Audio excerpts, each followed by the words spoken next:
Welcome to the Hidden Philanthropist podcast, proudly presented by the Purdie Foundation. Join us as we uncover the art of giving back.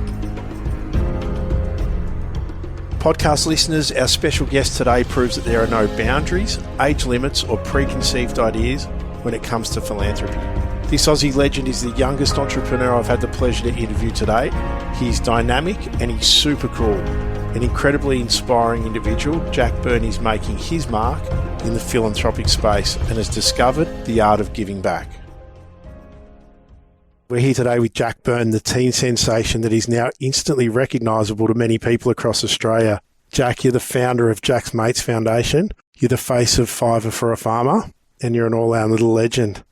And mate, I'm going to start off by saying that I'm on a journey similar to yours at the moment, a philanthropic journey about charity, and I've met some really, really cool people. And they've done some really incredible things. And I've got to tell you that none of the people that I've met, firstly, are anywhere near as young as you, nor have they done any of the amazing things that you've done at your age. So you're to be congratulated.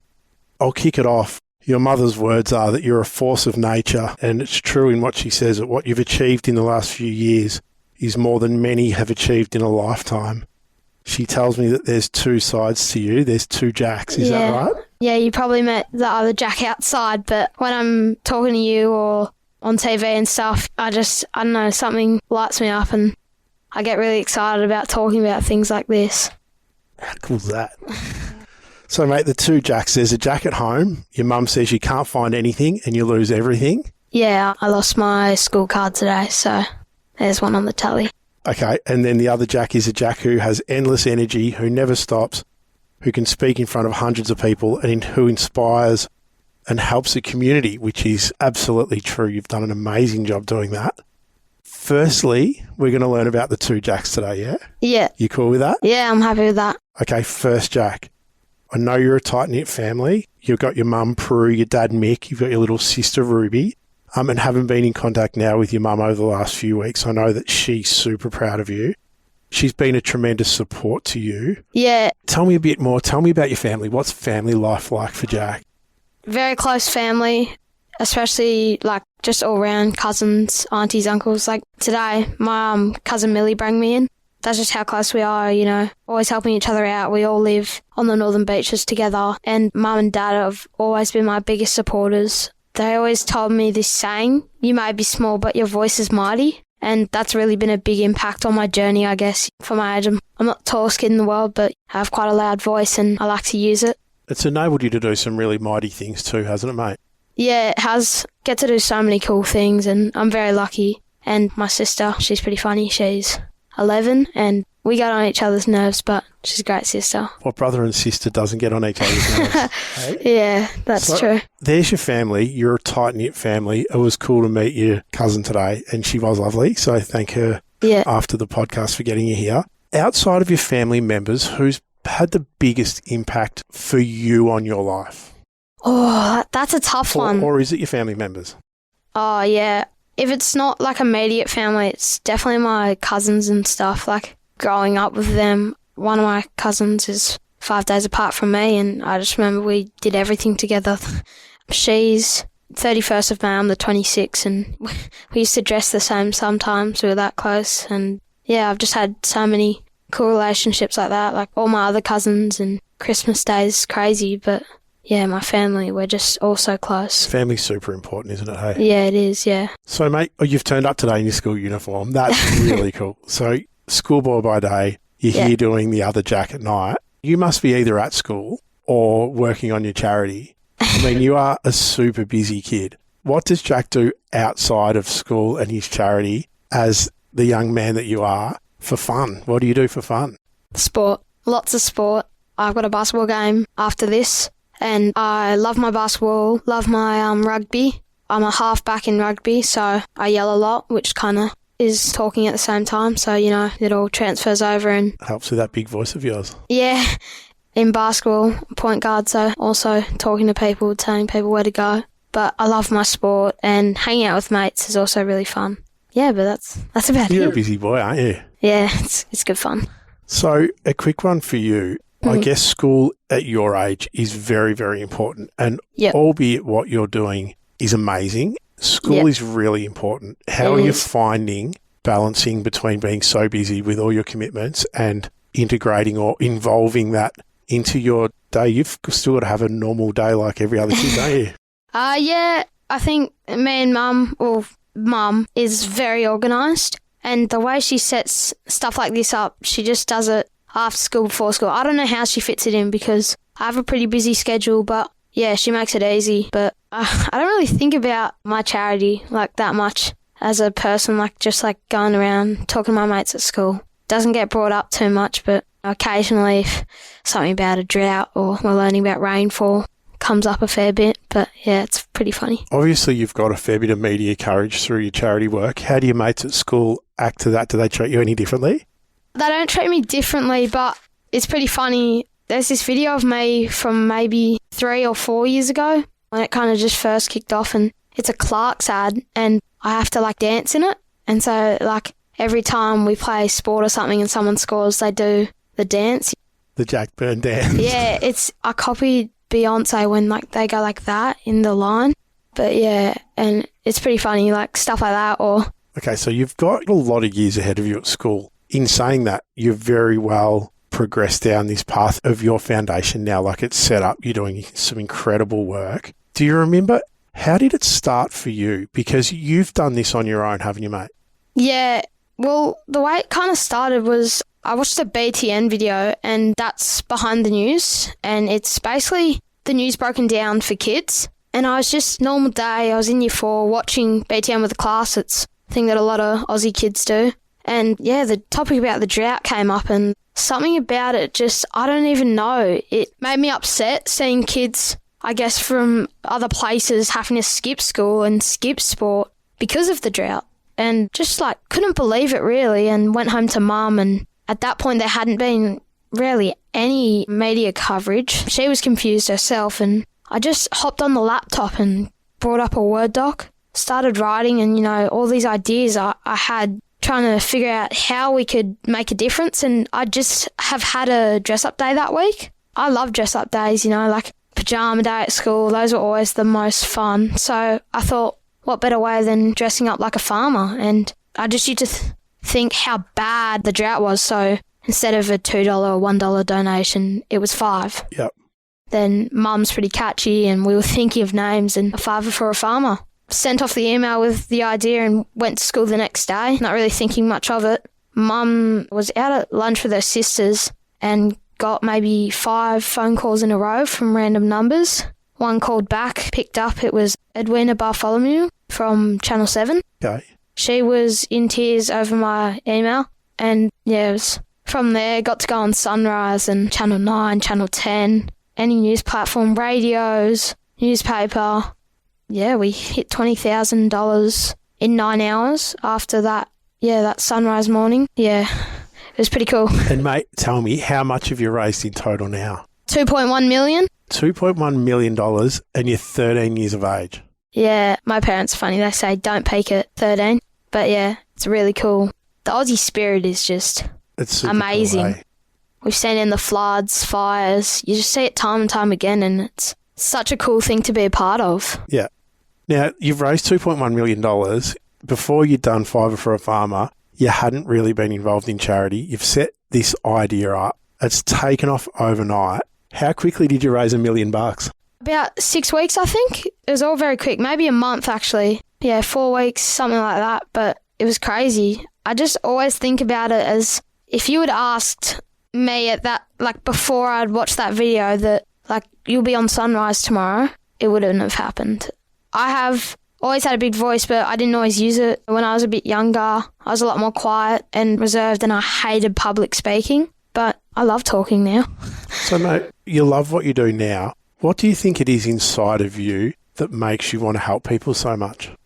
I don't know. It's a feeling that's unmatched for me, helping someone.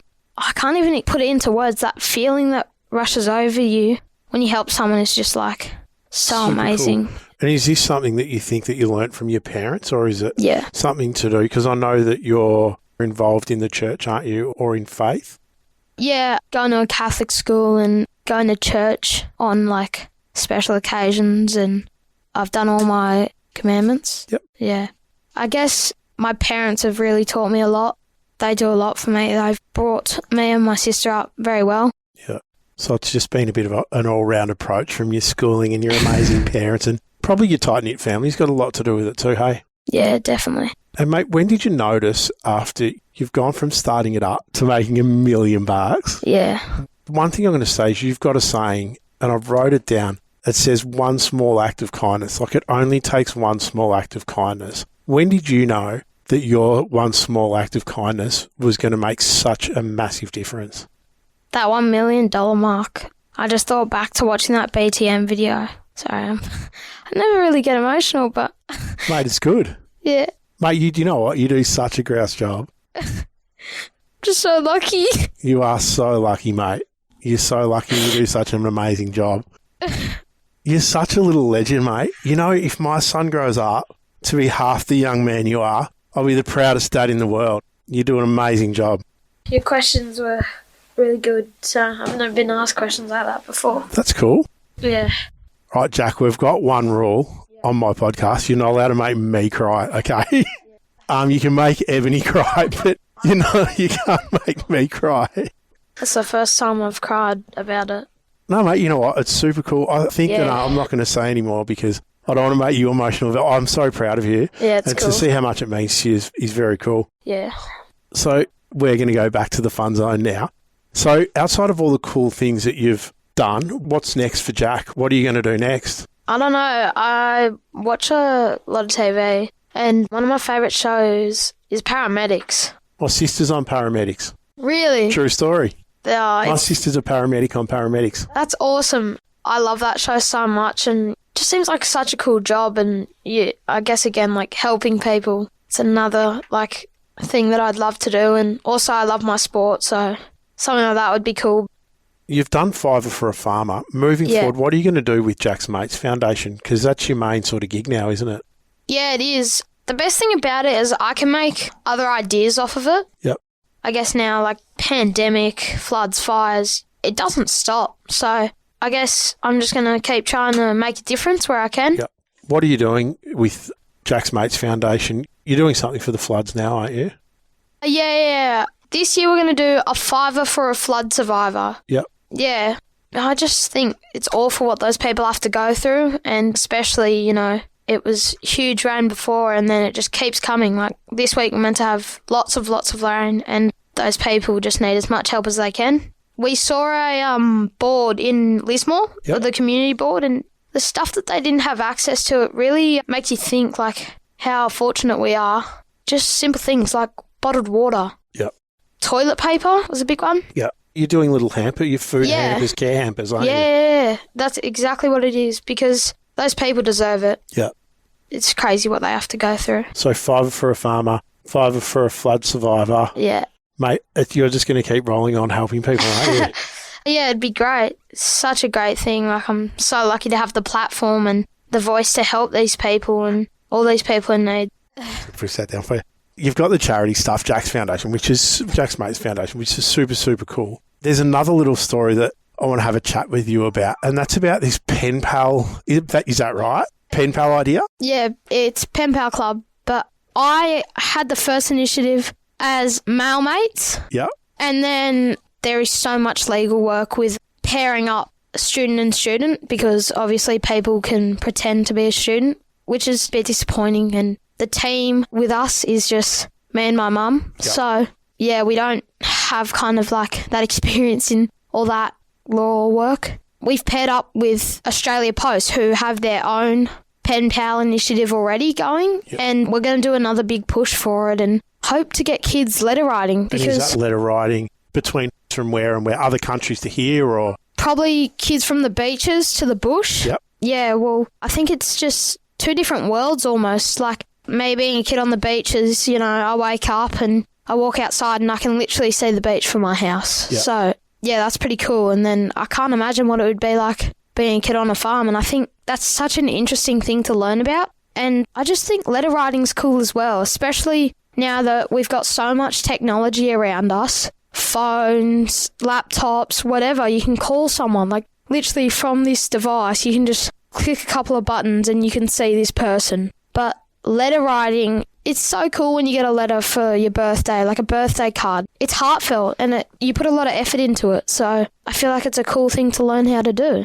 Yep. So you're really starting to diversify your foundation into lots of different things and lots of different ways that can help people. Yeah, it's the best having a registered charity because, you can just do so many things with it. Yeah. It's so cool.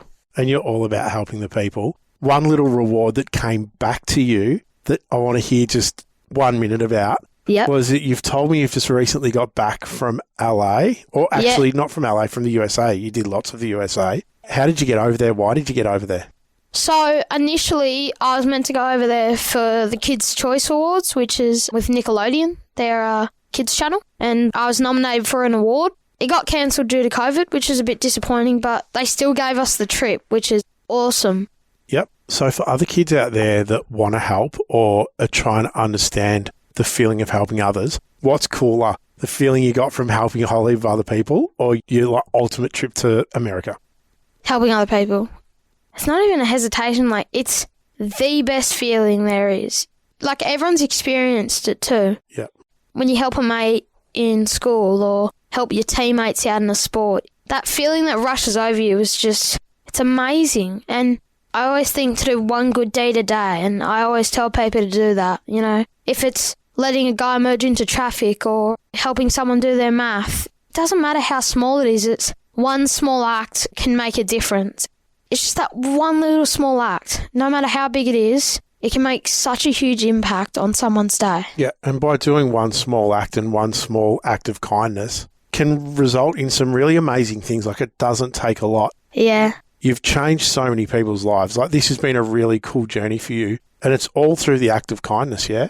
Yeah, it is. Kindness, it's so powerful, and it's free to be kind. It doesn't cost a cent to smile at someone or give them a wave. Even just calling up your grandparents or a friend and just checking in on them. It's free. So, mate, you do all this amazing stuff. The whole point of today is shining a light on you and your foundation. For other people out there that don't have the resources or don't have the massive voice in the little body that you've got, but they still want to help, how can they get involved with your foundation? Is there a website they can go to? Yeah, it's a fiverforafarmer.com.au, and our socials, it's at Jack's Mates Foundation. I'm always here to chat, and if you've got any ideas or you want to help out, I'm here to listen. So 2 quick questions that I want to wrap up, and I'm going to put these back in through the podcast. What are your 3 favourite words? Basketball, family, and kindness. Perfect. And if you could meet anyone that you haven't met yet, who would it be? Ooh, that's a hard one. Probably, I'm going to say Latrell Mitchell. Okay. What's your favourite food? Oh, Guzman and Gomez, so burritos. Good answer. Yeah. All right, mate, I've asked you all the questions that I want to ask you today, albeit not in the order that I was going to do it. But you've done an amazing job with what you've done. We're not going to go back into that emotional space together. But I just want to tell you how proud I am of you. Yeah. I want to tell you how proud everyone else is of you. And when I was going to do my podcast and I saw you on TV, I had a short list of people that I wanted to go and interview. You were on it because you're amazing. So thanks for being on my podcast. Well, thank you so much for having me. It's a cool idea and I love it. Thanks, mate. You're a champion. A huge thank you to Jack Berne and his mum Prue for making the effort to join me here today for a fascinating discussion about how ideas are born and brought to fruition with passion, drive and a whole heap of kindness. To learn more about Jack's Mates Foundation and his Fiver for a Farmer campaign, check out our show notes for contact details. To learn more about the art of giving back in whatever way you can, visit our website andrewpurdie.com.au and follow us on Instagram, The Hidden Philanthropist. Thank you for listening to The Hidden Philanthropist podcast, proudly presented by the Purdie Foundation.